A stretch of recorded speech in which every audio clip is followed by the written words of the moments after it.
अस्सलामुअलैकुम, सुबह खैर। आप देख रहे हैं एक्सप्रेसो, मैं हूं हिनाद और मैं हूं अली अनीक सैयद। उम्मीद आप खैर आफियत से होंगे। और जनाब, हम हर दिन का आगाज अच्छी अच्छी खबरों से करते हैं, लेकिन आज एक ऐसी खबर आई है रात गए कि ऐसा लगता है किसी एक्शन थ्रिलर फिल्म से जो है उसको लिया गया है। और अमूमन हम टीवी स्क्रीन पर देखते हैं, आपने बड़े पर्दे पर देखते हैं, लेकिन अब ये खबर आप न्यूज़ चैनल्स की स्क्रीन पर देख रहे हैं। और वो ये है कि कराची की डिस्ट्रिक्ट जेल मलीर, जहां से गुज़िश्ता रात 200 से ज़ायद कैदियों के फरार का हैरान कुन वाक़या सामने आया है। और वाक़े के फौरन बाद पुलिस और रेंजर्स की भारी नफरी जेल पहुंच गई है। और मलीर जेल नेशनल हाईवे, अतराफ के गोठों और रिहायशी इलाकों को मुकम्मल तौर पर घेरे में ले लिया गया है। नेशनल हाईवे को कुछ देर के लिए दोनों अतराफ से ट्रैफिक के लिए बंद कर दिया गया था। रिपोर्ट्स के मुताबिक गुज़िश्ता रोज मुताबिद मरतबा आने वाले ज़लज़ले मुबैना तौर पर कैदियों की फरार की वजह बनी है। बड़ी तादाद में कैदियों को बैरकों से बाहर बिठाया गया था। कैदियों ने मौके का फायदा उठाया, जेल को मैदान जंग बना दिया। जेल इंतजामिया ने कैदियों को काबू करने के लिए फायरिंग की और हालात पर काबू पाते पाते पुलिस एहलकार जख्मी हो गए। 200 से ज्यादा कैदी जेल से फरार हो गए और करीबी आबादियों में राह फरार इख्तियार कर ली। और अब तक की पेशरफ्त के मुताबिक 80 से ज्यादा कैदियों को दोबारा गिरफ्तार भी कर लिया गया है, जबकि एक कैदी हलाक हुआ है। वज़ीर दाखिला सिंध ज़ियाउल हसन लंजार का ये कहना था कि दीवार कोई तोड़ी नहीं गई। 800 से ज्यादा कैदी जो है वो बैरकों से बाहर थे। वज़ीर दाखिला सिंध की जानिब से और वज़ीर जेल सिंध अली हसन जरदारी ने यह भी कहा कि वाक़े का नोटिस ले लिया गया है और IG जेल और DIG जेल से फौरी रिपोर्ट भी तलब कर ली गई है। मलीर जेल में कैदियों के फरार के दौरान एक माह ने कानून की पासदारी की मिसाल कायम कर दी। जहां तमाम कैदियों ने जेल से भागने में आफियत जानी, वहीं मामूली मुकदमे में मुलविस कम उम्र कैदी भी निकल गया। घर पहुंचते ही माँ ने बेटे के हाथ धुलवाए, खाना खिलाया, बगैर ताखीर के वापस जेल छोड़ने पहुंच गई। जेल हुकाम का ये बताया कि ये लें जी, अपना कैदी संभाल लें, मेरी जिम्मेदारी खत्म हो गई है, मेरे बेटे से गलती हो गई, उसे कुछ ना कहना, माफ कर दें। इस हवाले से जो भी तफसीलात है वो अक्सर जरा मजीद शेयर करते हैं हमारे नुमाइंदे यासीन जबलपुरी मौजूद है, उनसे जानते हैं। यासीन जबलपुरी, अस्सलाम वालेकुम। बताइएगा इस वाक़े की क्या तफसीलात है, किस तरीके से कैदी जो है पहले उनको बैरकों से बाहर बिठाया गया था ज़लज़ले की वजह से, और फिर फरार होने में वो कैसे कामयाब हुए? कल रात को 12 बजे के बाद का वाक़या है। 11:40 पे जो आखिरी ज़लज़ला आया था रात को, उस दौरान जो है जो जेल इंतज़ामिया ने महसूस किया कि जो बैरकों की दीवार शायद गिरने वाली है या छत गिर जाएगी, जिसकी वजह से फौरी तौर पे ताले तोड़ के तमाम कैदियों को जो है बैरकों से बाहर निकाला गया। जैसे ही कैदी जो है बैरक से बाहर आए, माड़ी के गेट के करीब गए हैं, तो वहाँ तकरीबन 1000 से ज़ायद कैदी एक ही जगह पे जमा हो गए। उसका उन्होंने भरपूर फ़ायदा उठाया है और माड़ी का गेट जो है वो तोड़ दिया है, माड़ी के गेट का ताला तोड़ा है और फिर वहाँ से जो है निकलकर भागना शुरू हुए हैं और दीवारें फलांगते हुए और आहनी जो गिरिलें लगी हुई थी उसको भी फलांगते हुए जो है वो जेल की अकबी दीवार फलांग कर जो है वो फरार हुए हैं। फौरी तौर पे जो है पुलिस ने जो है वो कैदियों को रोकने के लिए फायरिंग की है, हवाई फायरिंग की है। तमाम इसी दौरान एक कैदी ने जो है कि एक एहलकार की क्लेशनकोफ को जो है छीना है और उससे जो है पुलिस एहलकारों पर और FC के एहलकार जो अंदर ड्यूटी पे तैनात है उन पर फायरिंग की। इसके नतीजे में 3 FC के एहलकार और 2 पुलिस एहलकार जख्मी हुए हैं। पुलिस ने भी फायरिंग की है जिससे जो है 5 के करीब जो है वो कैदी जख्मी हुए हैं। एक कैदी जो है वो हलाक हुआ है और ये जो एहलकार हैं और कैदियों को जो है वो अस्पतालों में ले जाया गया। जबकि जो है वो पुलिस ने जो है इलाके में फौरी तौर पे आला हुक्काम से रब्ता किया, जिसके बाद FC की, रेंजर्स की और पुलिस की इजाफी नफरी बहुत बड़ी तादाद में जो है यहाँ पर सेंट्रल जेल मलीर पहुँच गई थी। वहाँ पहुँचने के बाद पूरे इलाके को कॉर्डन ऑफ किया। सबसे पहले तो उन्होंने जेल को मुहासरा किया ताकि मज़ीद जो कैदी अंदर हैं, तकरीबन 6000 के करीब कैदी थे जेल के अंदर, वो मज़ीद फरार ना हो जाएं। जिसके बाद जो है वो पुलिस ने जो है इतराफ़ के इलाके में जो है सर्च ऑपरेशन शुरू कर दिया फौरी तौर पे और जो कोर्ट के क्वार्टर्स हैं उसके इतराफ़ से ही 50 के करीब कैदियों को जो है फौरी तौर पे वापस गिरफ्तार किया गया और उन्हें जो है वो जेल, सेंट्रल जेल पहुंचाया, मलीर जेल पहुंचाया गया। उसके अलावा जो है वो इतराफ़ के इलाकों से भी कैदियों को गिरफ्तार किया गया। कुछ देर कब जो है सुपरिटेंडेंट जेल ने जो है वो जो आदाद शुमार बताए हैं उसके मुताबिक मजमूई तौर पे जो है वो 216 कैदी जो है वो फरार हुए थे और जिसमें से जो है वो 80 को जो है वो दोबारा गिरफ्तार कर लिया गया है, जबकि 136 कैदी जो है वो अभी तक लापता हैं। इन्हीं कैदियों में से एक वो कैदी भी शामिल है जिसकी वालदा जो है उसको पकड़ के लेकर आई है। उनका वालदा का, उनकी माँ का ये कहना था कि मेरा बेटा रात को तकरीबन 3:30 बजे जैसे ही घर पहुंचा और उसने बताया कि मैं जेल से भाग कर आ गया हूँ, जिसके बाद उन्होंने उसको जो है फौरी तौर पे जो है वो वापस। यासीन, हमने शेयर किया है, ऐसी उम्दा मिसालें भी कायम हुई हैं इस वाक़े में, और हैरानकुन बात है, ये भी इन्वेस्टिगेशन होनी चाहिए कि ये आइडिया किसका था कि बैरकों से बाहर इन कैदियों को बिठाया जाए। ऑल्दो एक ख़ास नीयत से कि उनकी जान के तहफ़्फ़ुज़ की नीयत से उनको बाहर बिठाया गया था, लेकिन it has become a disaster. बहुत बहुत शुक्रिया हमसे गुफ्तगू करने के लिए। और ऐसे वाक़यात ऐसे लगता है स्ट्रेट आउट ऑफ मूवीज़, बिल्कुल जैसे हम देखते हैं स्क्रीन्स पर, वो लगता है कि रात गए हमें न्यूज़ में सुनने को मिला। और अभी भी 136 बताया जा रहा है कैदी है जो कि फ़रार है। जी हाँ, इसके साथ ही ये तो सूरत हाल बनी, इस पर जो भी अपडेट होगी आपके साथ शेयर करते रहेंगे। अभी जरा कुछ बात कर लेते हैं। भारत को ज़मीनी सतह पर अब शिकस्त देने के बाद पाकिस्तान का कसीर जमाती वफ़द जो है बैनुल-अक़वामी दौरे पर है और अहम मुलाकातें जारी हैं। इस सिलसिले में वफ़द के सरबराह बिलावल भुट्टो ज़रदारी और अक़वाम मुत्तहिदा में अवामी जमहूरिया चीन के मुस्तकिल मंदूब सफ़ीर फोकांग की मुलाकात हुई है। मुलाकात में भारत की हालिया जारियत के बाद जनूबी एशिया की जो बदलती हुई सिक्योरिटी की सूरत हाल है और जो खित्ते में अमन व इस्तेहकाम के लिए पाकिस्तान की मुसलसल कोशिशों पर तफसीली तबादला ख्याल भी किया गया है। बिलावल भुट्टो ने भारतीय इश्तियाल अंगेजी के दौरान चीन की गैर मुतज़लज़ल हिमायत पर पाकिस्तानी अवाम की जानिब से शुक्रिया अदा किया और बिलावल भुट्टो ने इस बात का इयादा किया कि जनूबी एशिया में पायदार अमन के लिए जम्मू कश्मीर के जो तनाज़ा है उसका हल नागुज़ीर है। वफ़द ने भारत की जानिब से पाकिस्तानी सरजमीन पर बिला जवाज़ हमलों, इंडस वाटर ट्रीटी को मुअत्तल रखने जैसे इश्तियाल अंगेज इक़दामात की तफसीलात भी चीनी क़यादत के साथ शेयर की हैं और अक़वाम मुत्तहिदा में रूस के मुस्तकिल मंदूब ने भी पाकिस्तानी पार्लिमानी वफ़द से मुलाकात की है। बिल्कुल, और बिलावल भुट्टो ज़रदारी ने वफ़द की जानिब से पहलगाम हमले के बाद की सूरत हाल पर ब्रीफिंग दी है। पाकिस्तानी सिफारती मिशन ने बिलावल भुट्टो की सरबराही में भारतीय प्रोपेगेंडे को बेनकाब करने के लिए अक़वाम मुत्तहिदा की सलामती कौंसिल के मुंतखब अरकान से मुलाकात की है। बिलावल भुट्टो ने डेनमार्क, यूनान, पनामा, सोमालिया, अलजायर, गियाना, जापान, जनूबी कोरिया, सियरलियोन और स्लोवेनिया के नुमाइंदों के सामने पाकिस्तानी मौक़िफ़ को रखा है। बिलावल भुट्टो ने कहा कि बगैर किसी तहकीक या शवाहिद के पाकिस्तान पर इल्ज़ाम तराशी नाकाबिले कबूल है। अक़वाम मुत्तहिदा की सलामती कौंसिल के मुंतखब अरकान ने पाकिस्तान की सिफारती काविशों को सराहा है और इसी पर हमने बात करनी है। हमारे साथ बात करने के लिए आमिर इलियास राना साहब मौजूद हैं, सीनियर तज्ज़ियाकार हैं। उनसे तफसीलात जानते हैं कि हमारे वफूद कितनी कामयाबी हमारा एजेंडा आगे लेकर जा रहे हैं। बहुत शुक्रिया आमिर साहब, कैसे हैं आप? जी अल्हम्दुलिल्लाह, बहुत शुक्रिया आपका भी। सर, बिलावल भुट्टो जरदारी की जी बिलावल भुट्टो जरदारी की सरबराही में जो हमारा वफ्द है अमेरिका में है, मुलाकातें जारी हैं और भारतीय जारियत को बेनकाब किया जा रहा है। आपका अब तक की सूरत हाल पर क्या कहना है? देखिए, हमने दो तरह से काम करना था। एक, हमें अपना केस पेश करना है और एक, इंडिया ने जो झूठ बोला है आलमी सतह पे और उसको सामने लेके आना है। अच्छा, कुछ काम हमारा सिफारतकारी का इस वक्त के जाने से पहले हमारी हुकूमत, हमारे डिप्टी प्राइम मिनिस्टर इसहाक डार की जो अनथक मेहनत थी तमाम दुनिया के साथ राब्तों की, उस सूरत में हुआ और प्राइम मिनिस्टर 4 मुल्कों में घूम के आए और फिर जो इंडियन वफूद गए हुए हैं जो उनको वहां जवाब मिल रहा है। क्योंकि इंडिया के लिए मसला ये है कि वो तो हमें समझ रहा था कि पाकिस्तान तो है ही कुछ नहीं और दुनिया में कोई नहीं मानता इनकी बात। ये पहली दफा हुआ था कि ये पहलगाम के वाक़े पे पूरी दुनिया ने वजीर आजम शहबाज शरीफ की काकूल अकेडमी में की गई उस पेशकश को मद्देनजर रखा कि आप गैर जानिबदाराना लोगों को बुला के इन्वेस्टिगेट करा और हम तैयार हैं ताउन के लिए। ये वो बात थी जो दुनिया को इसलिए अपील कर गई। ये नहीं है कि सिर्फ हम कह रहे थे, वहां कनाडा में जो कुछ हो चुका था, बरतानिया में, अमेरिका में, ऑस्ट्रेलिया में जो राह ने दहशतगर्दी एक्सपोर्ट की थी, हम तो हमेशा से उनका विक्टिम रहे हैं और हमें दो तरह से बनाया गया कि एक तो हम खुद उनकी दहशतगर्दी का शिकार हुए, जैसे कोयटा स्टाफ कॉलेज में प्राइम मिनिस्टर ने कहा कि 1971 की जो जंग है या बांग्लादेश का बनना है वो किसकी तरफ से दहशतगर्दी थी, कौन इन्फिल्ट्रेट कर रहा था वहां पे, इंडिया कर रहा था, वहां से लेके आज तक।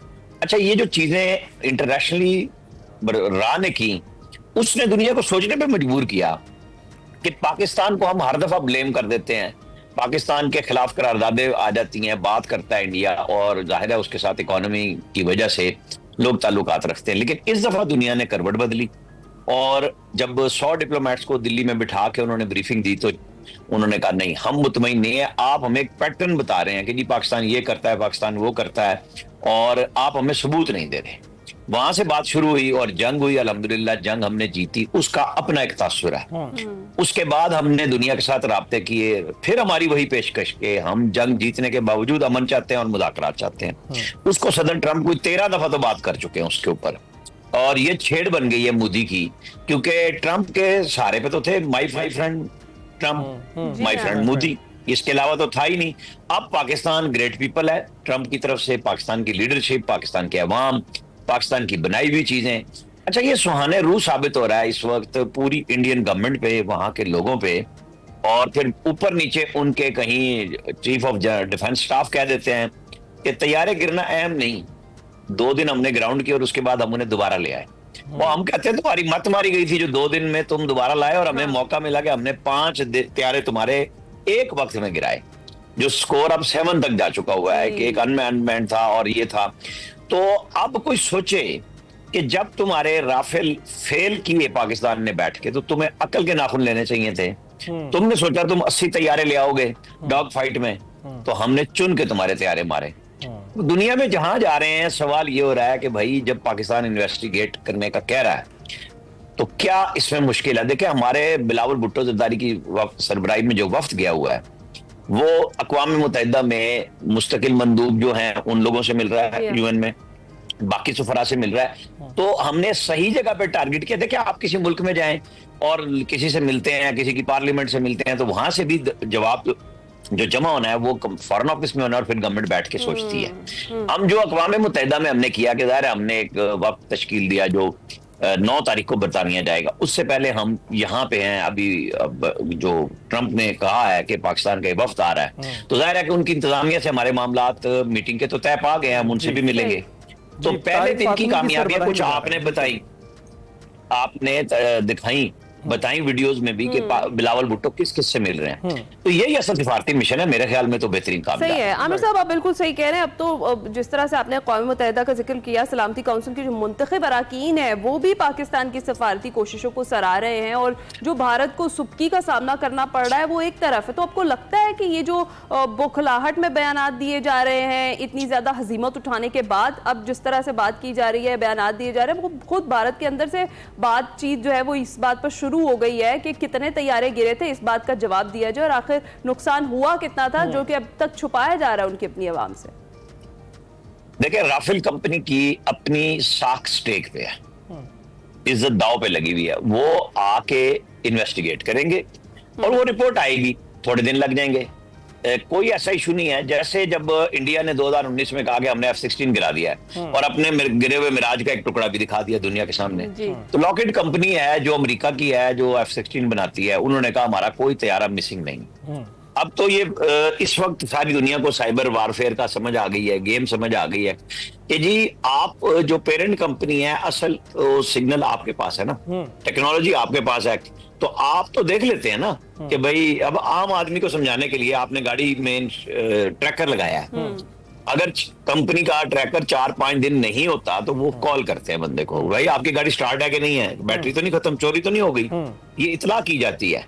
तो जिनके तैयारे हैं वो ये नहीं काम करते, वो बताएंगे। अब इंडिया के लिए ये मसला बनेगा, राफेल को ये किस तरह वो छुपा सकता है कि त्यारा गिरा है और हमारे पास इलेक्ट्रॉनिक सिग्नेचर मौजूद है उनके कि त्यारे हमने हिट किए और दुनिया को दिखाए हैं, तो हम तो कहीं पे भी चैलेंज कर देंगे।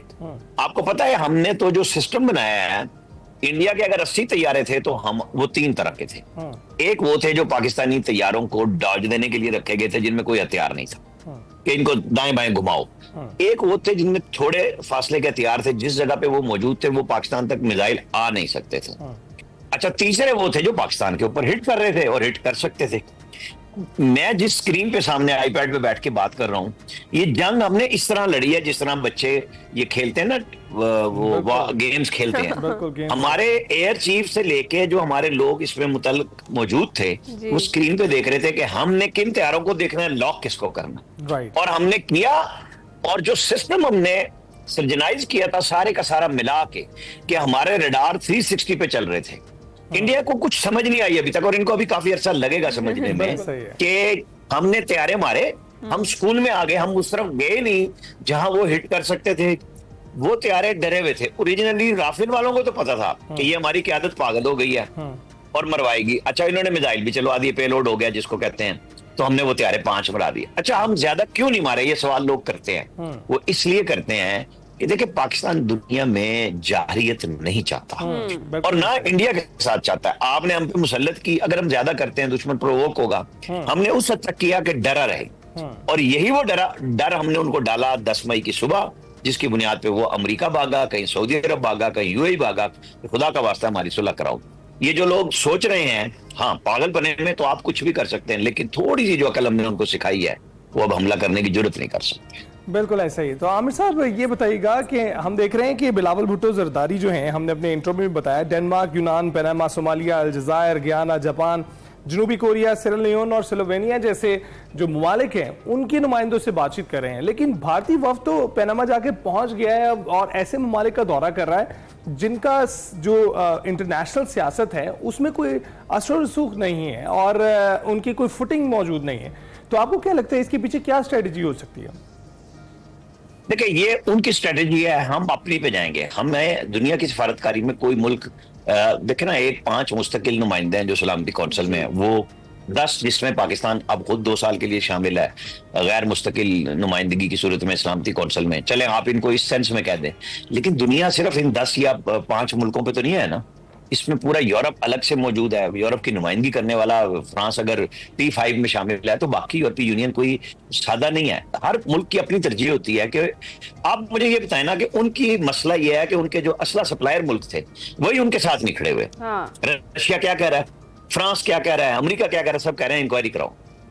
ये उनके लिए मकबस है। और ये आवाज सुन के जो बाकी ममालिक हैं वो भी हाँ में हाँ मिला रहे हैं कि भाई जब ये कह रहे हैं तो सुन लो जरा। पाकिस्तान के साथ हमेशा से यही होता आया था ना कि ये कहते थे, फिर चाइना वीटो करता था अगर कोई ज्यादा कहीं ज्यादा वो बढ़ रहे हो पाकिस्तान के खिलाफ। तो ये चीजें देखने वाली होती हैं कि आपको अपना मॉडस ऑपरेंडी तो खुद ही बनाना है ना, कि आपने पहले कहां जाना है। फिर कुछ ममालिक में टाइम होता है। अब जैसे बरतानवी पार्लियामेंट आज शायद खुल रही है, वो एक हफ्ते 10 दिन के लिए छुट्टियां थी उनकी, तो हम 9 तारीख को पहुंच रहे हैं। हमने अपने शेड्यूल के मुताबिक जाना है वहां पे, और बाकी वफूद भी ये हमारी हुकूमत के वफूद हैं। पार्लिमानी वफूद का जब फैसला होगा तो वो भी इसमें ही फैल जाएंगे हर जगह पे। लेकिन इस वक्त टाइम पे सही जगह पे जाके हिट करना वो थी अक़वाम मुत्तहिदा, जहां पूरी दुनिया मौजूद है कि आप अपना मैसेज पाकिस्तान से भी दे रहे हैं ना, डिप्लोमेटिक कोर को, और वहां पे भी जाके दे रहे हैं कि जी ये देखें, जब आप आपस में मिले, रशिया वाले को हम मिल रहे हैं, हम फलाने को मिल रहे हैं, हम बता रहे हैं कि जी ये देख लें ये हो रहा है एक्चुअली। तो हम हर तरफ से ये काम कर रहे हैं, और जहां जहां हमारे सफीर मौजूद है वो भी यही काम कर रहे हैं। ये नहीं है कि ये वफूद चल पड़े तो सफीर सो गए हैं, नहीं, वो भी अपना अपना काम कर रहे हैं। बिल्कुल ठीक, बहुत शुक्रिया। आमिर यार सराना साहब हमारे साथ मौजूद थे और जिस तरीके से बता रहे थे कि जो भारत को पहले ज़मीनी सतह पर शिकस्त दिया, अब इंशाल्लाह सफारती महाज पर भी उसको सुबकी का ही सामना करना पड़ेगा। अभी हम जाएंगे एक छोटी सी ब्रेक पर, आप कहीं मत जाइए। वेलकम बैक टू एक्सप्रेसो जी। अब कुछ बात कर लेते हैं शहरियों की सेहत के लिए उठाए गए हुकूमत पंजाब के बेहतरीन इक़दाम की। एक ऐसा कदम जिसमें रियासत और निजी इदारे मिलकर आवाम की फलाह का आज़म करते हैं, तो ऐसे इक़दाम से यकीनन मौजे जन्म लेते हैं। जी हाँ, हम बात कर रहे हैं PPP सिटी स्कैनिंग सर्विसेज की। ये एक पब्लिक प्राइवेट पार्टनरशिप का मुनफरद मंसूबा है जो पंजाब के अवाम की सेहत की सहूलतों में बेहतरी के लिए उठाया गया। और पाकिस्तान की मारूफ डायग्नोस्टिक जो कंपनी है हुरा फार्मा, उन्होंने महकमा specialised health care and medical education Punjab के ताउन से PPP सिटी स्कैनिंग सर्विसेज का ये आगाज किया, जिसके तहत पंजाब 8 बड़े अस्पतालों में जदीद तरीन सिटी स्कैनिंग की जो सहूलियात हैं वो फराहम की जा रही हैं। और ये इंतहाई अच्छा इक़दाम है। ये मनसूबा जो है हुकूमत पंजाब की जानिब से आवाम को जदीद और तेज और मेयारी जो है ना काबिल एतमाद तशख़ीसी सहूलियात फराहम करने के लिए इसका आगाज किया गया। इस पर हम बात करते हैं, ये काम कैसे करता है और इसके लिए कौन कौन से हॉस्पिटल्स हैं जहां पर ये जो मशीनें हैं नस्ब की गई हैं। इस पर बात करने के लिए हमारे साथ हाफिज तैयब अशरफ साहब मौजूद है, बिजनेस यूनिट हेड है हुरा फार्मा। उनसे बात करते हैं, हमारे साथ स्टूडियो में मौजूद है। अस्सलाम वालेकुम हाफिज साहब, सबसे पहले तो हम ये जानना चाहेंगे कि ये जो पंजाब हुकूमत का एक बेहतरीन इक़दाम है, ये इक़दाम कितना ज़रूरी था आपके नज़दीक? जी देखिए, बहुत ज़रूरी था, क्योंकि उसकी वजह ये है कि जो गवर्नमेंट सेटअप हॉस्पिटल्स हैं उसमें पेशेंट्स का बैकलॉग इतना ज़्यादा है कि मरीज़ जो है ना वो कैटर नहीं हो सकता। एक लंबी क्यू जो है ना उसको दे दी जाती है कि उसको हफ्ते की 10 दिन की। तो ये है कि this is a great initiative CM Punjab and secretary health और जो हमारे हेल्थ सेक्रेटरी हैं ख्वाजा सलमान रफ़ीक साहब। तो उसमें ये कि जैसे ये मशीन्स हमने 5 लाहौर के हॉस्पिटल्स में लगाई हैं, जिसमें एक बड़ा हॉस्पिटल मियाँ हॉस्पिटल है, जिन्ना हॉस्पिटल है, गंगाराम चिल्ड्रन हॉस्पिटल और शारदा टीचिंग हॉस्पिटल। और 3 मशीन्स जो है ना वो आउटसाइड लाहौर हैं, जिसमें आपकी ये विक्टोरिया हॉस्पिटल बावलपुर, सियालकोट और साहिवाल। तो ये सारे टीचिंग हॉस्पिटल हैं। बेसिकली मसला ये है कि जो मरीज़ हैं वो छोटे हॉस्पिटल्स को तरजीह नहीं देते, बड़े हॉस्पिटल्स में आ जाते हैं। तो इस वजह से जो बड़े हॉस्पिटल्स हैं वहाँ क्योंकि पॉपुलेटेड मसलन लॉर्ड्स जो है ना, फिर आउटस्कर्ट्स एरिया, तो वहाँ से मरीज़ जो है ना वो डायरेक्ट बड़े हॉस्पिटल्स में आ जाते हैं। तो इस वजह से वहाँ पे पेशेंट बैकलॉग, फिर ये कि उसकी ये इस वजह से ये बहुत ज़रूरी है। राइट, जी हाँ, ठीक है। और तैयब साहब, दूसरी ये चीज़ कि एक तो आपने बता दिया कि कहाँ कहाँ किन हॉस्पिटल्स में, बड़े हॉस्पिटल्स में ये मशीन्स जो हैं वो लगाई गई हैं।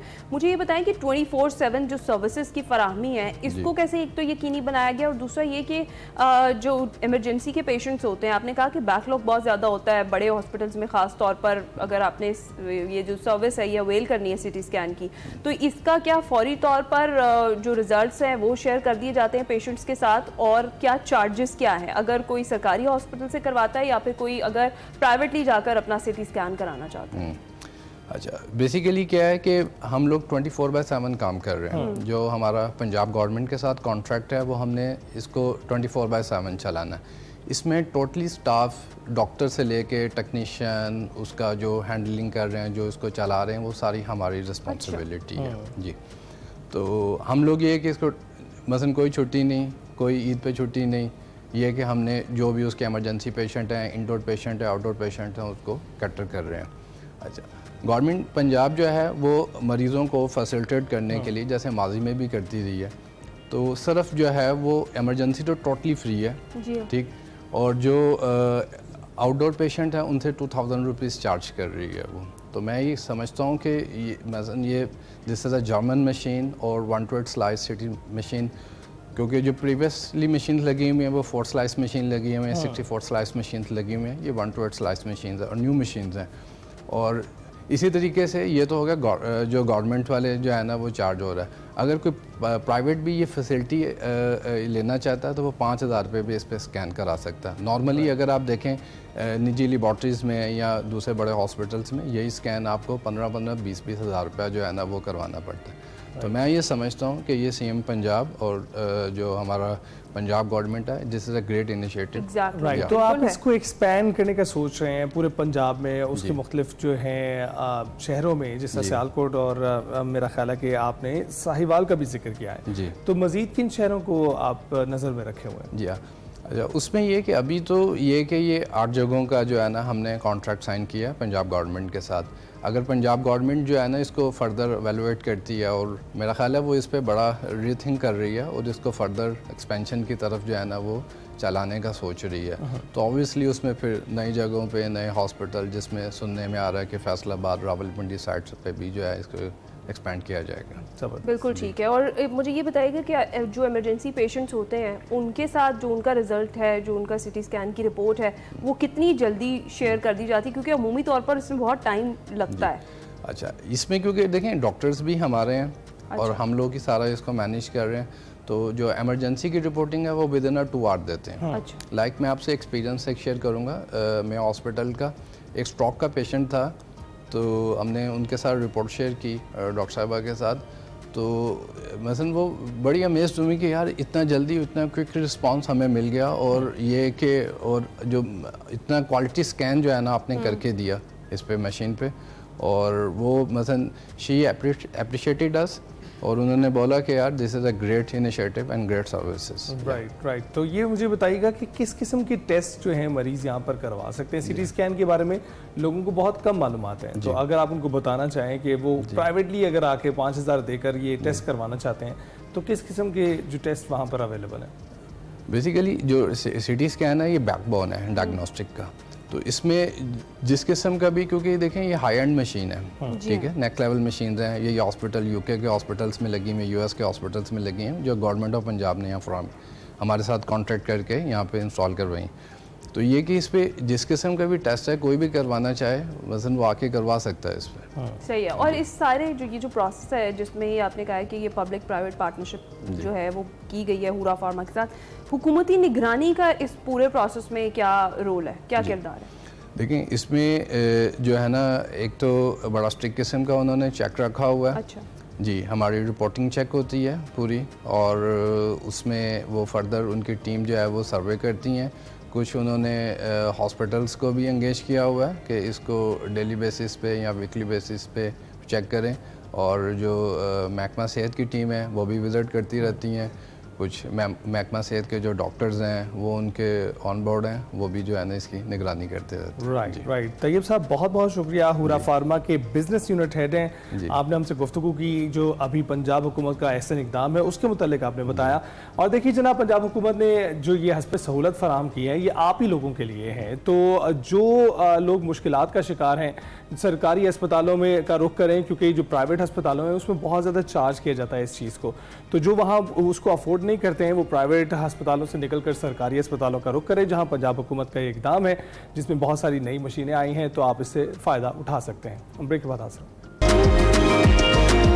Welcome back. एक बार फिर आपकी मुलाकात करवाते हैं चैंपियन बॉक्सर बानो भट्ट से, जिन्होंने एक दफा फिर गोल्ड मेडल जीतकर पाकिस्तान का नाम रोशन किया है, और वो भी भारतीय हरीफ को शिकस्त देकर। जी हाँ नाज़रीन, हर महाज पर उनको शिकस्त दी जा रही है। एशियन जिu-जित्सु चैंपियनशिप 2025 में 48 किलोग्राम कैटेगरी में बानो भट्ट ने ऋचा शर्मा को शिकस्त देकर तलाई तमगा अपने नाम किया है, और नवीं एशियन जिu-जित्सु चैंपियनशिप 23 से 25 मई तक उर्दन में खेली गई, जिसमें पाकिस्तान को तारीखी फतह नसीब हुई है। पाकिस्तानी टीम ने इवेंट में एक सोने का और मुतादिद कांसी के तमगे अपने नाम किए हैं, और मजीद इस शानदार जीत पर बानो से ही बात कर लेते हैं। जी हाँ, हमारी चैंपियन बानो भट्ट हमारे साथ मौजूद है। अस्सलाम बानो, गुड मॉर्निंग, कैसी हैं आप? वालेकुम अस्सलाम, गुड मॉर्निंग। मैं ठीक, आप कैसी हैं? अल्हम्दुलिल्लाह। बानो, सबसे पहले तो बहुत बहुत मुबारकबाद आपको। मुझे ये बताएं कि ये चैंपियनशिप जीतकर आपको कैसा लग रहा है, और खसूसी तौर पर जो हम सब जानना चाहते हैं, भारतीय हरीफ को शिकस्त देना कैसा एहसास था, तब क्या फील कर रही थी? अल्हम्दुलिल्लाह एक एथलीट का ख्वाब होता है कि वो इंटरनेशनल प्लेटफॉर्म पर जाए, परफॉर्म करे और गोल्ड मेडल जीते, क्योंकि ख्वाब ही ये होता है कि आप एक कंट्री में होते हैं, दूसरे मुल्क में होते हैं, और आपका कौमी तराना प्ले किया जाता है, और उसकी रिस्पेक्ट में सब खड़े होकर आपका कौमी तराना सुनते हैं। तो बहुत मुझे अच्छा लग रहा है। और मेरी फाइट भी इंडियन एथलीट के साथ थी। फाइट से पहले कुछ ऐसे मतलब सीन्स हुए थे इंडियन टीम की तरफ से, लाइक डिसरिस्पेक्टिव, उसका जवाब मैंने रिंग में जाके दिया, और अल्हम्दुलिल्लाह गोल्ड मेडल विन किया। गोल्ड मेडल जीता आपने। तो बानो, वैसे इंटरनेशनल महाज की बात हो तो फिर तो हम एक्टिव होते ही हैं, लेकिन जब भारतीय हरीफ की बात हो तो फिर प्रो एक्टिव हो जाते हैं। तो ये बताइएगा, क्या सोच रही थी आपके भारतीय हरीफ के खिलाफ फाइनल में रिंग में जब आपने उतरना था, तो जहन में क्या चल रहा था उस वक्त? देखिए, मैं तो एथलीट हूँ, मैं हर जगह स्पोर्ट्समैनशिप दिखाती हूँ और कूल माइंडेड रहती हूँ, लेकिन फाइट से पहले बैक स्टेज पे मैं और इंडियन एथलीट साथ बैठे हुए थे, तो उनके कोच आए, उन्होंने कहा मैंने आप दोनों की पिक्चर्स लेनी है। तो मैंने कहा लेने को मसला नहीं, मैंने खुशी से ना मतलब हाथ में ला के मतलब प्यार से मैंने पिक्चर ली। उसके बाद जिन कोच ने पिक्चर ली वो आगे जाके 4 to 5 से जाके कॉल करके कहते हैं अपने मतलब कंट्री में किसी को की होगी पता नहीं कि मैच हमारा, हम फाइनल में, हमारा मैच पाकिस्तान के साथ है, ऋचा जीत जाएगी, गोल्ड अपना ही है। अब लिटरली मैं सुन रही हूँ, मुझे देख के ऐसी बात कर रहे हैं। फिर मैं जब मैट पे गई हूँ, मैंने खेला फुटिंग इंडियन टीम की, लाइक शुरू में बोल रहे थे क्योंकि उनकी पार्टिसिपेशन 42+ उनकी मतलब इतनी भरी टीम थी, और हम लोग सिर्फ 6 एथलीट्स पाकिस्तान से ये तरह अल्हम्दुलिल्लाह हम सब मेडल लेके आए हैं। तो जब फाइट स्टार्ट हुई, मैंने खेलना शुरू किया, लाइक मेरे माइंड में था डू और डाई, क्योंकि ये जो मौका होता है इंटरनेशनल प्लेटफॉर्म पे खेलने का, आपकी पूरी लाइफ आपके आंखों के सामने मैच स्टार्ट होने से पहले चल रही होती है, क्योंकि आप खाली अकेले नहीं खेल रहे होते, आप पूरे पाकिस्तान को रिप्रेजेंट कर रहे थे। मैंने खेला, मैं जीती, मैंने मैट से नीचे उतरते वक्त मेरे दिल से निकला हुआ अल्लाहू अकबर। वहां पे पूरे जो अरीना था उन्होंने मुझे बहुत सपोर्ट किया, सब ने क्लैपिंग की, अल्लाहू अकबर का, पाकिस्तान जिंदाबाद, हमारी आर्मी बहुत फेमस है बाहर। सर औरंगजेब, सर अहमद, उनको इतने सारे लोग जानते, इतना प्यार करते, मुझे बहुत फील बाहर हुआ कि मैं पाकिस्तानी, प्राउड, मैं बता नहीं सकती आपको। अरे, और हम आपको नहीं बता सकते कि हमारे क्या एहसास थे जब हमने देखा कि बानो ने किस तरीके से जो इंडियन हरीफ है उसको शिकस्त दी है। माशाल्लाह, आप हमारा फख्र हैं और आप हमारी हीरो हैं, इसी तरीके से परफॉर्म करती रहिए। अच्छा, मुझे ये बताएं कि इस चीज़ से कितना फ़र्क पड़ता है? जिस तरह आपने कहा कि उनकी पार्टिसिपेशन भी ज़्यादा थी और उनकी तरफ से उस लिहाज से फिर अपने प्लेयर को सपोर्ट भी किया जा रहा था, या अपने एथलीट को, और हुटिंग की जा रही थी जैसे आपके खिलाफ की जा रही थी। तो इस तरह के इवेंट्स में ज़्यादा से ज़्यादा जो एथलीट्स है आपकी कंट्री से वो पार्टिसिपेट करें, ये कितना ज्यादा जरूरी है? देखिए, एथलीट हमारी कंट्री में बहुत ज्यादा अच्छे हैं। मैं कहती हूँ लाइक इंडिया क्वांटिटी में बहुत बड़ा है, लेकिन हमारे पास क्वालिटी वाले एथलीट्स है, इतने अच्छे अच्छे एथलीट्स अब ऊपर आ रहे हैं। हमारी यूथ इतना प्यारा वर्क कर रही है। गवर्नमेंट जो है मतलब दूसरे स्पोर्ट्स को इतना सपोर्ट कर रही है, ऊपर लेके आ रही है। तो देखा जाए तो उनकी पार्टिसिपेशन बहुत ज्यादा थी, लेकिन हमारी कम पार्टिसिपेशन में हमारा एक भी एथलीट मेडल के बगैर नहीं आया, और उनके मतलब इतने सारे टीम जाके भी मतलब उनके थोड़े बहुत मेडल थे। तो ये देखना चाहिए कि क्वांटिटी और क्वालिटी में कितना फर्क है। तो अल्हम्दुलिल्लाह हमारी पार्टिसिपेशन कम भी थी, लेकिन हमने फिर भी बहुत अच्छा परफॉर्म किया। बिल्कुल बानो, अच्छा परफॉर्म किया, और शायद क्वांटिटी कम होने की वजह से ही सर्वाइवल इंस्टिंक्ट जाग उठता है हमारा, और फिर उसमें हम बेहतरीन जो है ना कारकर्दगी दिखाते हैं। अच्छा, ये बताएं, करियर का जो सबसे मुश्किल और यादगार मुकाबला आपका था वो कौन सा था? मेरे करियर का सबसे यादगार मुकाबला जब मैंने ट्रेनिंग स्टार्ट की थी, 1 या 2 साल मुझे हो गए हुए थे।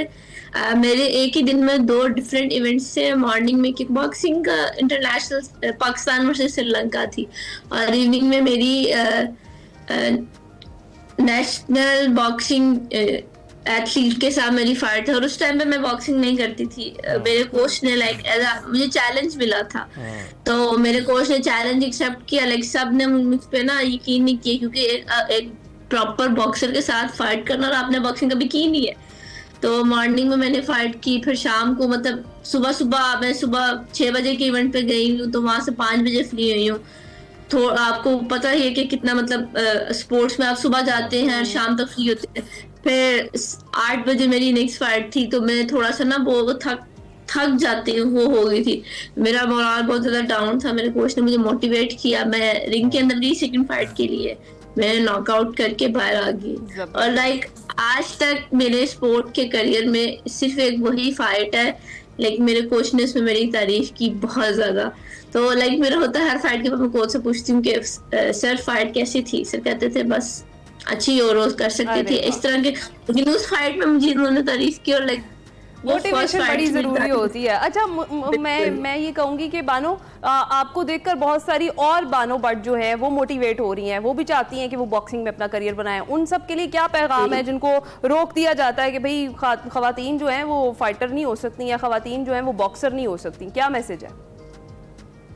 मैं पेरेंट्स को स्पेशली मैसेज देना चाहूंगी कि अगर आपके बच्चे या बच्चियां कुछ करना चाह रहे हैं, आजकल का जो हमारा दौर है उसमें एक्टिविटीज काफी सारे बच्चों की चेंज है। कोई स्पोर्ट्स में आना चाह रहा है तो उनको लाजमी सपोर्ट करें, क्योंकि स्पोर्ट्स में अगर आप आते हैं, आप एज ए देखेंगे कॉलेज यूनिवर्सिटीज में आपको स्कॉलरशिप मिल जाती है, अच्छी आपकी स्टडी भी हो जाती है, और आपका बच्चा स्टडी के साथ साथ एक दूसरी साइड होती है स्पोर्ट्स की जिसमें बिजी रहता है, गलत एक्टिविटीज पे नहीं जाता। उसके बाद यूनिवर्सिटी लेवल पे आप देखें तो फीसिस बहुत ज्यादा होती है, आपको स्कॉलरशिप वहां पे भी मिल जाती है। अगर आप उससे हट के करियर वाइज देखें तो इसमें आपको फेम भी मिलेगा, आपका नाम भी बनेगा। जॉब वाइज देखें तो आप इसमें जिम इंस्ट्रक्टर भी बन सकते हैं, मार्शल आर्ट्स भी सिखा सकते हैं सीख के, और आपको गवर्नमेंट डिपार्टमेंट में जॉब भी मिल जाएगी। जैसे मैं पाकिस्तान इतने सारे फायदे हैं बॉक्सिंग के। बानो, बहुत बहुत हमसे गुफ्तगू करने के लिए। तो जो अब नई जनरेशन आ रही है बॉक्सर्स की, खासकर खवातीन बॉक्सर्स की, तो बानो ने देखें हिदायत दे दी हैं कि क्या कुछ करना है आपने, और ये भी बता दिया है कि कौन सी अपॉर्चुनिटीज अवेलेबल है। हम ब्रेक के बाद हासिल। Welcome back. सेगमेंट निकले तेरी तलाश में आज बात हो रही है पाकिस्तान के कीमती तरीन कदीम नवादरात की, कि वो कौन से हैं, आइए देखते हैं।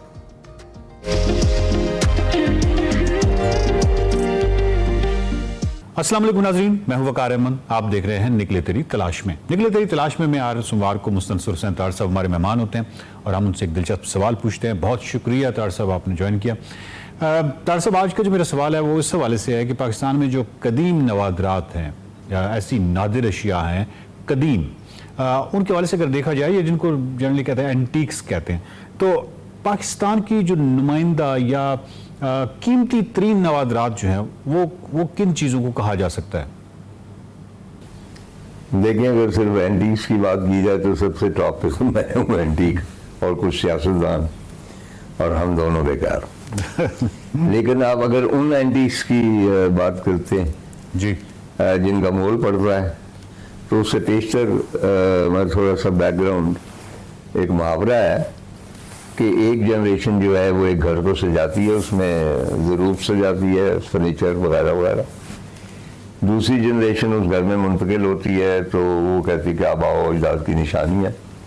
तीसरी जो जनरेशन है वो कहती है क्या फजूल काट कबाड़ पड़ा हुआ है, नई चीज़ें होना आनी चाहिए जी, तो वो उन्हें उठा के गली में फेंक देती है। और जब चौथी जनरेशन आती है वो उन्हीं चीज़ों को उठा के फिर से घर में ले आती है कि ये तो एंटीक हो गई। तो हमारे घर में एक प्याला है कि जी ये नानी जान का प्याला है, या उस वक्त तो बेकार था, या मेरे पास एक संदूक है जो मेरी सास साहिबा अपने जहेज में लाई थी 100 साल पहले, तो वो हम फिर उठा के ले आए। या मेरी जो राइटिंग टेबल है वो मेरे वालिद साहब की थी, उसको भी मेरा ख्याल 80-90 साल हो गए, सही, वो काट कबाड़ में पड़ी थी, मैं उठा के ले आया। सही। तो अगर देखा जाए from my point of view तो 4-5 हैं। एक तो जाहिर है कि भाई फास्टिंग बुद्धा, बल्कि विलियम डैलरम्पल ने उसको कहा है कि गंजारन आर्ट का सबसे बड़ा जो मास्टरपीस है तो फास्टिंग बुद्धा है, जो लाहौर के म्यूजियम में। सही। अच्छा, उसके बाद तो पत्तन का हार है जिसके बारे में बहुत कम लोग जानते, बिल्कुल, क्योंकि उसको ज़्यादा नहीं किया गया, प्रोजेक्ट नहीं किया गया। क्यों नहीं किया गया, आई डोंट नो। और ये पतन की चरवाही को मिला था, मैं शायद पहले भी इसकी दास्तान बयान कर चुका हूँ, और उसमें मनके थे इतने गोल्ड के, और उनके ऊपर शबीहें बनी हुई थी, और तकरीबन 18 मनके थे। उनमें से 3-4 तो उसने स्वाद में किसी ज्वेलर के हाथ भेज दिए, उसने उनको गला के जेवर बना लिए। उसके बाद वो कोई फर्शनास होते हैं पुलिस अफसर जी, उन्होंने वो हार हासिल कर लिया। वो जो चरवाही थी उसको हज करवाया, घर बना के। वो उसकी मैंने तस्वीरें देख रखी हैं, और वो कौमी खजाने में जमा, और उसको आम लोगों ने नहीं देखा। और कहा जाता है कि आज से 3-4 हज़ार साल पेशतर इन इलाकों में, जिन्हें हम अब कहते हैं कि वीराने हैं, ये जो टांगील है, ये और दूसरी वादियाँ हैं या नॉर्थ की, जी जी, ये एक बहुत बड़ी एम्पायर्स होती थी यहाँ पे। तो ये कोई ऐसी एम्पायर थी जिसके राजा के गले में वो हार था। तो एक तो ये फास्टिंग बुद्धा, ये पतन का हार जी, 2 हो गई। उसके बाद मोहनजोदारो की तरफ आए हैं, तो आप जानते हैं कि डांसिंग गर्ल छोटी सी जो, तो वो उसका नाम वैसे ही डांसिंग गर्ल है, वो खड़ी इस अंदाज से हुई है। अगर आप थर में जाएं तो आप देखते हैं कि वहाँ भी खवातीन उसी तरह के वो सफ़ेद कड़े पहन के तो यूं करके खड़ी होती। मैंने एक अफसाना भी लिखा था इसके हवाले से। वो अनफॉर्चुनेटली इंडिया में, क्योंकि इंडस वैली सिविलाइजेशन की कोई नुमाइश हुई उन दिनों, तो सारी वहाँ चीज़ें चली गई, पार्टीशन हो गई, वो वहीं रह गई। लेकिन उसके सिवा भी एक है, पिछले दिनों पाकिस्तानी ब्रॉन्ज की एक नुमाइश हुई थी, दुनिया भर से ब्रॉन्ज की आई थी चीज़ें, और हॉलैंड में मेरे बेटे ने उसकी खासी तगोदो की, वही वांटेड के भी पाकिस्तान की रिप्रेजेंटेशन हो। उसमें एक नेशनल म्यूजियम के हवाले से एक और डांसिंग कर रहा है, वो भी छोटी सी, मैं नहीं अवेयर था। तो उन्होंने कहा जी वो भी इतनी कीमती है कि वो उसको बाहर नहीं निकालते, बहुत हैवी इंश्योरेंस होती है, फिर जाके तो छोटी सी वो है। सही। और एक और जो है वो है मोहनजोदारो का ग्रैंड प्रीस्ट, ठीक है, वो आम मुजस्मा है। वो कहते हैं कि हो सकता है कि मोहनजोदारो का आम बाशिंदा हो, ओके। और उससे आप अंदाज़ा लगा सकते हैं कि वो बाल कैसे बनाते थे। और उसकी सबसे इंटरेस्टिंग बात यह है कि उसने जो लिबादा है उसके ऊपर अजरक का डिज़ाइन है। आज भी एग्जैक्टली उसी डिज़ाइन की अजरक बनती हैं। दैट मीन कि 4-5 हज़ार साल पहले भी अजरक का ये डिज़ाइन मौजूद था। तो हाँ, एक और जो मैं भूल गया वो है कैस्केट ऑफ कनिष्क। ये महाराजा कनिष्क की एक छोटी सी कह रहे संदूकची है जी। उसके ऊपर मुख्तलिफ ब्रॉन्ज में है, मुख्तलिफ फिगर्स उभरे हुए हैं। ये निकली थी पेशावर से करीब एक ढेरी है, पता नहीं क्या ढेरी, वहाँ से ये बरामद हुई। ये 2250 साल पुरानी और उस जैसी संदूकची जो है और दुनिया में कहीं नहीं। बल्कि हम जब पेशावर गए हैं, मैंने अपने प्रोग्राम में भी बताया था, तो मेरी ख्वाहिश थी कि मैं उसको हाथ लगाऊं पेशावर म्यूजियम में। तो उन्होंने मुझे सिर्फ आमतौर पर नहीं बताते, उन्होंने कहा जी कि ये रेप्लिका है। ये हमने 3 रेप्लिकास बनवाए, एक यहाँ है, एक नेशनल म्यूजियम में है, एक पता नहीं कराची है, एक कहाँ है। और क्योंकि ये इतनी कीमती है कि हम इसको बाहर नहीं ला सकते, चुनाचे ये चंद एक जो एंटीक्स मेरे ख्याल में जो सबसे ज़्यादा कीमती है, और कंपैरिजन तो नहीं कर सकते, लेकिन मसलन टोटम खामन जो है यंग फिरौन 18 साल की उम्र मर गया, उसका जो मास्क है प्योर गोल्ड का, मेरा 15 या 20 किलो का है। तो न्यूयॉर्क में एक एग्जीबिशन हुई, तो the treasures of Tutankhamun, तो फिरौनों के नाम भी समझना हूँ 75 कम के। अच्छा, तो मैं देखने गया और मैं सिर्फ वो मास्क देखने गया, तो उन्होंने कहा जी वो मास्क तो नहीं है भाई। उनका जी वो इतना कीमती है कि उसको इजिप्ट से बाहर ले जाने की इजाज़त ही नहीं है, कि अगर किसी जहाज पे जा रहा है तो हो सकता है वो क्रैश कर जाए। जी सही। और वो ऐसी यूनिक चीज़ है कि हम रिस्क नहीं ले सकते। हमारी भी ये जो चीज़ें हैं इनको हम रिस्क नहीं ले सकते कि कहीं और भेजें ताकि ये डैमेज ना हो जाए। और दो एक कहानी है कि जब फास्टिंग बुर्रा को जापान भेजा गया था तो इसका एक बाजू जो था उसमें ज़ोफ आ गया था और हैंडलिंग का कोई मसला होगा, लेकिन वहाँ पे आप शुक्र करें कि जापानीज ने उसे वापस कर दिया, क्योंकि मेरी इत्तला के मुताबिक रोज़ाना जिस म्यूज़ियम में इसकी नुमाइश की गई खुद 25 से 30 हज़ार जापानीज उसकी प्रस्तुत करने के लिए आते थे और बैठे रहते थे। तो बात पर वो वापस आ गया, तो हमें चाहिए कि अपने महात्मा बुद्ध को अपने पास ही रखें, बाहर के किसी मुल्क में ना भेजें। बहुत बहुत शुक्रिया तार साहब, आपने 5 कीमती तरीन नवादरात के हवाले से हमें बताया, बहुत बहुत शुक्रिया। नाज़रीन, अगले हफ्ते फिर मुलाकात होगी और तार साहब से हम कोई दिलचस्प सवाल करेंगे। देखते रहिए निकले तेरी तलाश में। Welcome back. ईद कुर्बा की आमद है। 4 दिन बाद मुल्क भर में ईद उल अज़हा मनाई जाएगी। मुल्क भर में मवेशी मंडियों में कुर्बानी का जानवर खरीदने के लिए खरीदारों का रश बढ़ना शुरू हो गया, और जहां खरीदार कम कीमत में वजनी और खूबसूरत जानवर खरीदना चाहते हैं, वहीं व्यापारी ज्यादा से ज्यादा कीमत वसूल करने के चक्कर में मवेशी मंडी में एक से बढ़कर एक जानवर मौजूद है, लेकिन उनकी कीमतें सुनकर खरीदार खरीदने की बजाय देखने पर मजबूर हो जाते हैं। मवेशी मंडियों में जानवरों को देखने वाले ज्यादा, खरीदार कम हैं और हर कोई मवेशी मंडी में जानवर के दाम गिरने की मुंतजर हैं। इस हवाले से हम बात करते हैं। जी हाँ, हमारे नुमाइंदगान मौजूद मुख्तलिफ शहरों में उनसे बात करते हैं। आमिर फारूक हमें कराची से ज्वाइन करेंगे, जबकि उसामा इकबाल हमें इस्लामाबाद से ज्वाइन कर रहे हैं। अस्सलाम वालेकुम, सुबह खैर आप दोनों को। सबसे पहले तो मैं आपकी जानिब आती हूँ। आमिर, मुझे बताइएगा किस मवेशी मंडी में आप मौजूद हैं और यहाँ पर किस तरह के इंतजामात किए गए हैं, और इस वक्त भाव ताव का सिलसिला तेज है आजकल के दिनों में, क्योंकि कम दिन बाकी रह गए हैं? भाव ताव जोड़ तोड़ ये तो उरूज पर है। और मैं जिस जगह मौजूद हूँ कराची से नवाई इलाका है, नॉर्दर्न बाईपास के पास लगने वाली वो मंडी है। 1200 एकड़ पर लगी हुई है, 20 ब्लॉक हैं, वीवीआईपी, वीआईपी और जनरल ब्लॉक। मैं इस वक्त जनरल ब्लॉक में मौजूद हूँ। वीआईपी तो बहुत कर लिया, अब चूंकि वक्त कम है इसलिए आम जानवरों पर ज्यादा रश हमें दिखाई देता है, लेकिन इस वक्त चूंकि बड़ी गर्मी है, वरना मैं आपको भी दावत देता। लेकिन अगर आप रात में यहाँ पर आए तो आपको जंगल में मंगल लगेगा। आपको ये रोशनियों का एक ऐसा आर्जी शहर है जहां पर हर तरह की चीजें मौजूद है। जानवर नहीं, आपको बड़ी चेन के रेस्टोरेंट भी मिल जाएंगे, यहाँ पे खाने पीने की दीगर चीजें मिल जाएंगी। आपको पैदल चलने के लिए की बहुत ज़्यादा जरूरत नहीं है, पैदल जाए चल भी नहीं सकते आप 1200 एकड़ पे। आपको मुख्तलिफ सवारी हैं जिसके जरिए आप अंदर पहुंचते हैं, या तो फिर आप पास खरीदें और फिर यहाँ पर आए। अब बात मरला आता कीमतों का, वो बड़ा खतरनाक है। इस वक्त दो अजीब तरह की राय मिल रही हैं।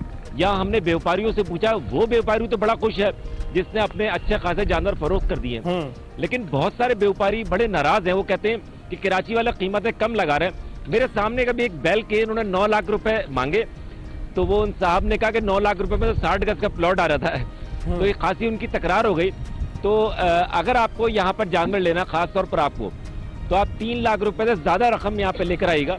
और ये जहन में रखिएगा कि अगर आपका बजट ये है तो आपको सारी रात या सारा दिन घूमना पड़ेगा। उसके बाद जाके आपको मनपसंद तो नहीं लेकिन बहरहाल कदर गनीमत आपको मिल जाएगा, क्योंकि जरा सी अगर आप उसके वजन में इजाफा करते हैं तो आपको 5 लाख, 6 लाख, 8 लाख, 9 लाख ये रकम आपको दरकार होगी। तो इस वक्त हाल ये है कि यहाँ पर माल बहुत ज्यादा है।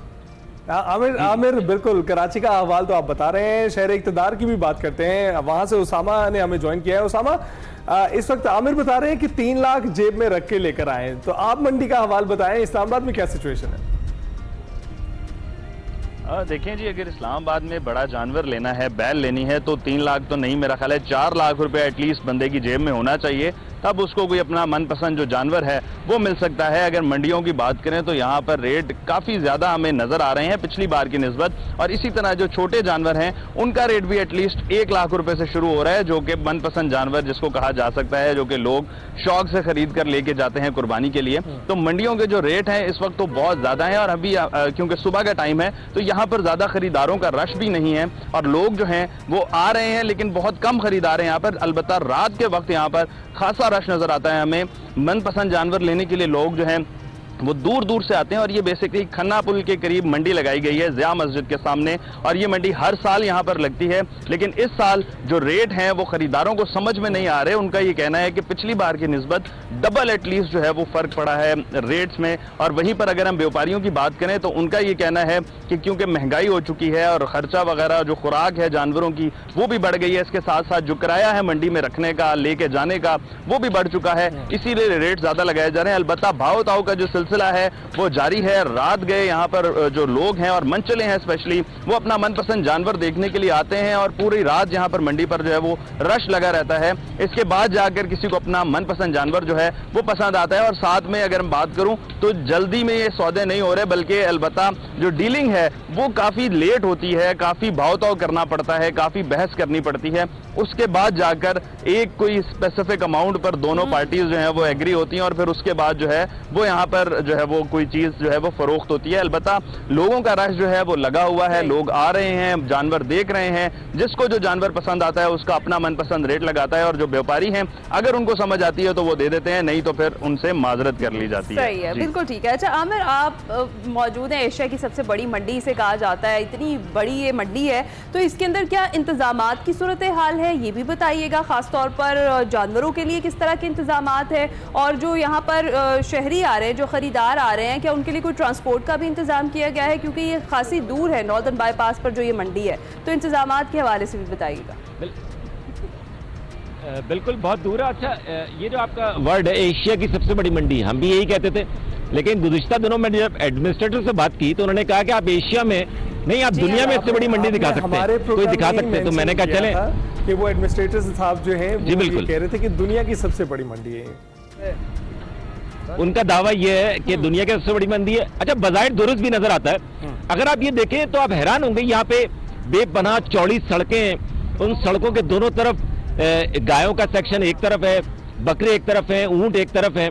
मैं तो खैर इस वक्त गाय सेक्शन में हूँ। जहां तक इंतजामात की बात है, पूरी मंडी में लाइटिंग का बंदोबस्त है। अच्छा। यानी दिन में तो खैर सूरज से काम होता है, लेकिन जब रात अगर आप देखें तो पूरा ये काटदी शहर रोशनी से जगमगाता मिलेगा। इंतजामात की बात करें तो सराउंडिंग में तकरीबन 1000 पुलिस एहलकार, इनकी अपनी सिक्योरिटी भी है यहाँ पर, जो कि निगरानी में मामूर है। किसी भी, क्योंकि कराची में आपको पता है पैसे जेब में, मंडी जो आ रहा है अमूमन लोगों की जेब में लाखों रुपए होते हैं, तो वो उसको लुटने का डर होता है। लुटने से बचाने के लिए बड़े अच्छे इंतजाम किए गए, यानी ना सिर्फ मंडी में बल्कि जो मंडी आने वाले रास्ते हैं वहाँ पे मुख्तलिफ चेक पोस्ट बनी हुई है ताकि किसी भी नाखुशगवार वाक़े से शहरी को बचाया जा सके। यहाँ पर गाड़ी की बात की, गाड़ी की दो तरीके हैं, पार्किंग बहुत दूर है, अगर आप पार्किंग खरीदते हैं यानी स्टिकर खरीदते हैं तो आपको अंदर आने की इजाज़त है, वरना पर आप पार्किंग में गाड़ी खड़ी करें, वहाँ पर अंदरूनी जो एक छोटा सा रिक्शा टाइप कह लें या मुख्तलिफ इस तरह की छोटी गाड़ियाँ हैं जो कि आपको मंडी में किसी खास जगह पर छोड़ देती हैं और वहाँ आपको मंडी में घूमना पड़ता है। और दीगर इंतजाम, वो खाना पीना है, लोग सारी रात घूमते हैं और यहाँ पे बड़े अच्छे रेस्टोरेंट पे नाश्ता कर रहे होते हैं, बड़े मजे उड़ा रहे होते हैं। बिल्कुल। उसामा, आप बताइएगा कि वहाँ क्या मंडी में इंतजाम हैं और ये जो पर्चियों का सिलसिला है, इतने आगे जानवर इतने महंगे हैं, ऊपर से ये पर्चियाँ भी, उस मजीद जो टूर है वो महंगा हो जाता है, तो क्या इंतजाम किए गए हैं उनके लिए वहाँ? देखिए, मंडी इंतजामिया की जानिब से यहाँ पर पानी की सहूलत फराहम की गई है, इसके अलावा चारे की सहूलत भी यहाँ पर मौजूद है। अगर हम बात करें लाइटिंग की तो जनरेटर यहाँ पर मौजूद है। अलबत्ता जो पर जानवर चार्ज किया जा रहा है वो सरकारी नरखों के हिसाब से नहीं किया जा रहा और ये व्यापारी जो हैं इनकी ये शिकायत भी है कि हमसे ज्यादा चार्ज किया जा रहा है। एक बड़े जानवर का 4000 रुपये तक यहाँ पर जो है वो चार्ज किया जा रहा है, जो कि सरकारी जो रेट है वो 1500 के करीब है, तो उससे जायद जो है वो चार्ज किया जा रहा है। ये व्यापारियों की शिकायत है। लेकिन इसके अलावा अगर हम इंतजामात की बात करें तो सिक्योरिटी भी यहाँ पर मौजूद है। मंडी इंतजामिया की जो अपनी सिक्योरिटी है वो भी यहाँ पर मौजूद है। साथ में अगर इस्लामाबाद पुलिस की बात करें तो वो भी यहाँ पर बाहर भी तैनात है, मंडी के अंदर भी तैनात है एहलकार। और इसके अलावा जो ट्रैफिक पुलिस की गाड़ियां हैं वो भी सड़कों पर जो है वो गुजर रही हैं ताकि जितनी भी ट्रैफिक का जो फ्लो है उसकी रवानी जो है वो बेहतर की जा सके। इसके अलावा अगर हम बात करें तो यहाँ पर पार्किंग की भी जो सहूलत है वो फराहम की गई है, जो कि लास्ट ईयर यहाँ पर नहीं थी। इस बार इन्होंने प्रॉपर पार्किंग की एक स्पेस दी है ताकि लोग अपनी गाड़ी आराम से पार्क करें और उसके बाद फिर मंडियों का विजिट करें।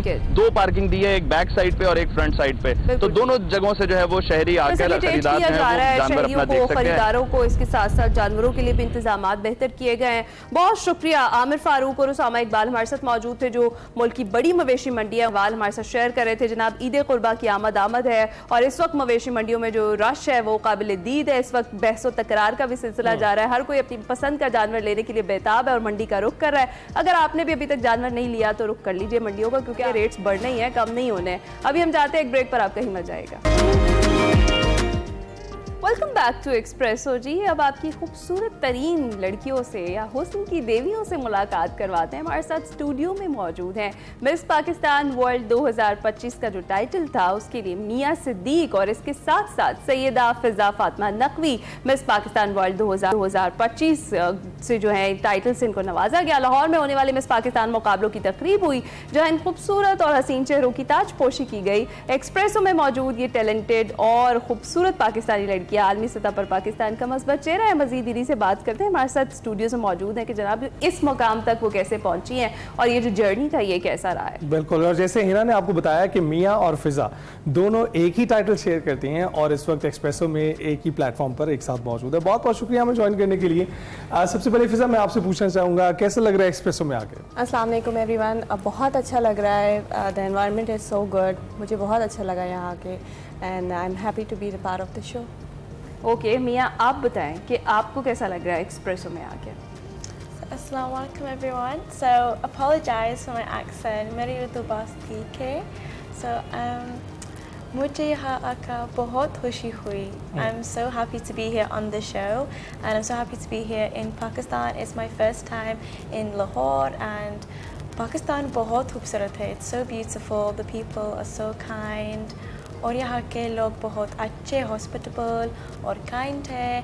Everyone is so helpful, so thank you for having us. जबरदस्त, you can speak Urdu very well. मतलब अभी इससे पहले तो लग रहा था आप नहीं बोल पाएंगे। Plus, it's a perfect recipe to go viral. Actually, your accent is quite good. मेरा ख्याल है कि you should try it. और फिजा, आप बताएं कि ये जो मिस पाकिस्तान वर्ल्ड जो आपका टाइटल है, जो ये मुकाबला हुस्न हुआ है यहाँ पर, इसमें आपको पार्टिसिपेट करके कैसा लगा और बेसिकली आप हैं कहाँ से और इसके अलावा आप क्या करती हैं?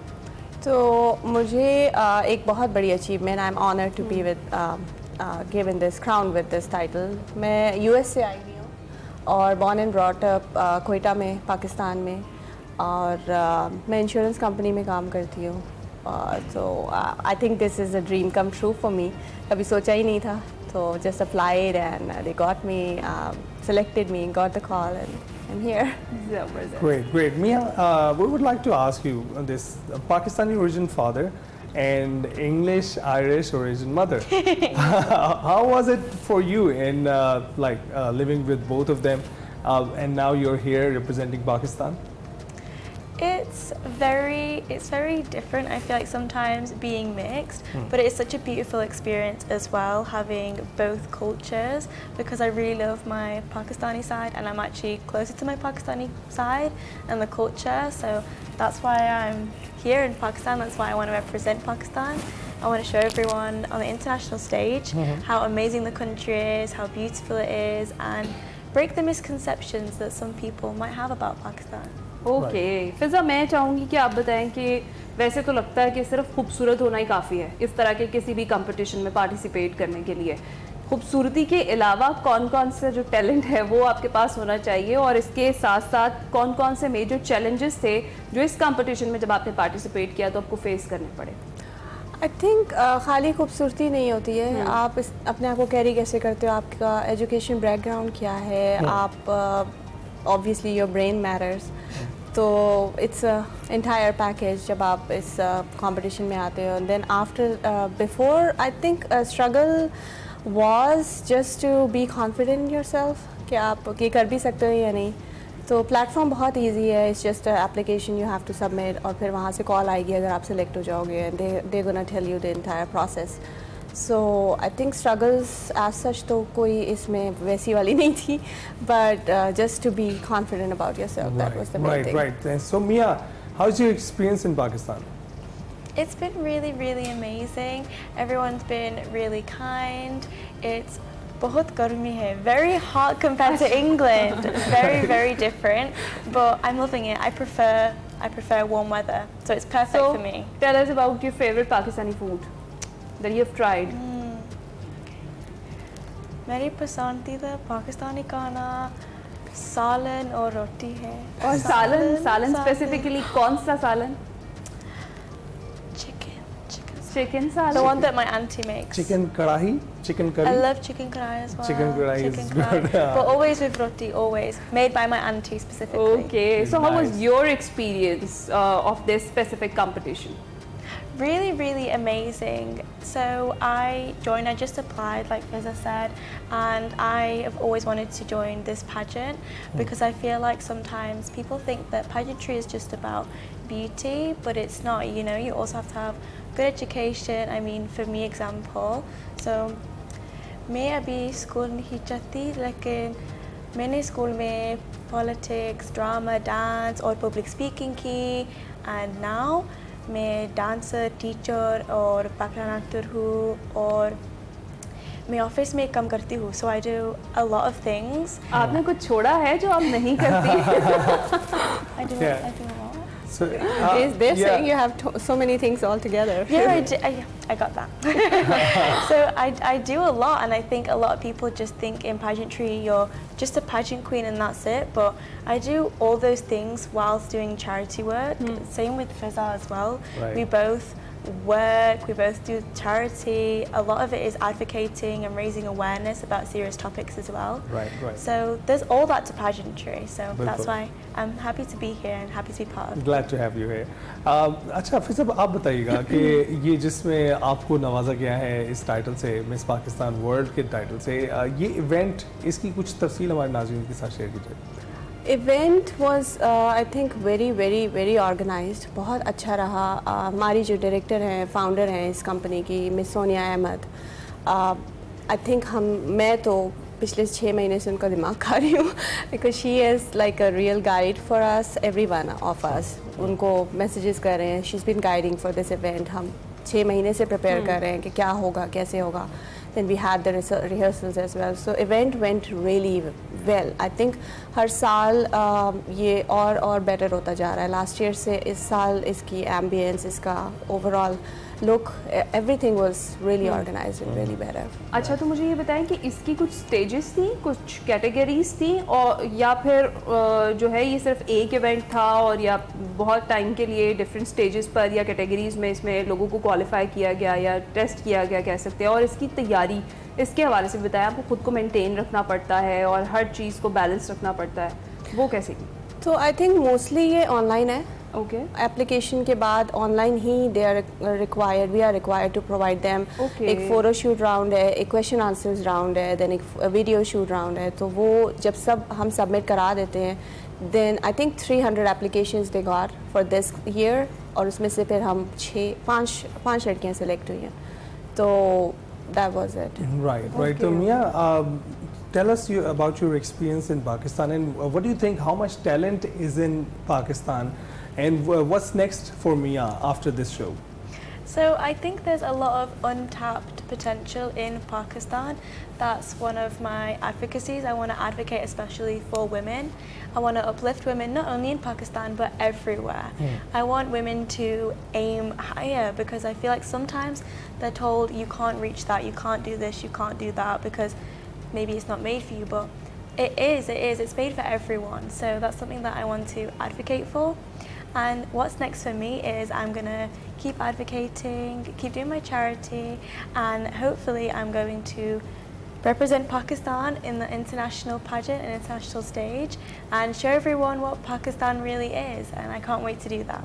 ज़बरदस्त। ओके, फ़िज़ा, आप मुझे ये बताएं कि बहुत सारी ऐसी लड़कियां हैं जो बहुत खूबसूरत भी हैं, और जिस तरीके से आपने मेंटेन किया है, उनकी भी ख्वाहिश है या उनका भी ख्वाब है, जैसे आपने कहा आपने कभी सोचा भी नहीं था कि आप ये टाइटल मिलेगा और आप यहाँ तक आएंगी, वो इस तरह के किसी पेजेंट में या कंपटीशन में पार्टिसिपेट करना चाहती हैं, उनको कैसे मोटिवेट करेंगी या उनके लिए क्या रास्ता है, क्या बताएंगी? फ़र्स्ट ऑफ़ ऑल पाकिस्तान में तो मैं ये बोलूँगी कि लड़कियाँ वो इनिशिएटिव भी नहीं लेती है, because they think it's not worth it, maybe, या नेगेटिव इमेज है इसका।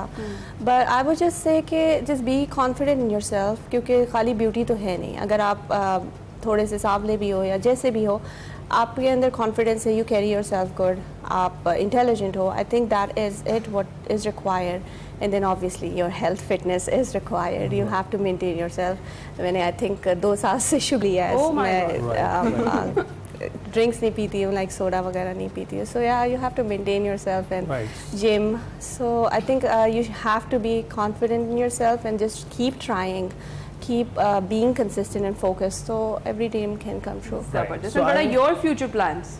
I am right now going back to my US life, but there is a plan that maybe internationally I'll participate in Pakistan को represent करना है बाहर भी जाके और अच्छा impact पाकिस्तान का वहाँ. Right. So I'm going to throw this question to both of you. First, Mia, can you tell me what is the most difficult part of a pageant? Oh, that's a really good question. So, the most difficult part of a pageant, I would say, is probably having to, internationally, when you have to compete against the other girls, at the end of the day is a competition. And I would say that is something that is really hard, because on the way you make so many friends. Obviously in this competition, we've made really good friends. When you go internationally, obviously you can't all get a title. There's only one winner, sadly. So I would say that's the hardest thing. It's a competition. What's the hardest thing for you, Fiza? As of now, what I have faced यहाँ पाकिस्तान में एक backlash in Pakistan, right? बहुत ज़्यादा, बहुत negative, और जिस भी interview में पॉडकास्ट में हम गए हैं, they're just trying to so negative. चलें, बस ये सब चीज़ें पीछे छोड़ के आपने जो क्राउन पहना है वो साबित करता है कि आपकी अचीवमेंट है भाई, ये बहुत बड़ी है. Thank you so much Mian Siddique and Syeda Fiza Fatima Naqvi हमारे साथ मौजूद थी. अभी हम जाएंगे छोटी सी ब्रेक पर, आपको मजा आएगा. अब इसके साथ एक्सप्रेसो से हम आपसे इजाजत चाहेंगे. आपसे मुलाकात होगी कल. अपना ख्याल रखिएगा, फीडबैक जरूर दीजिएगा. अल्लाह हाफिज़.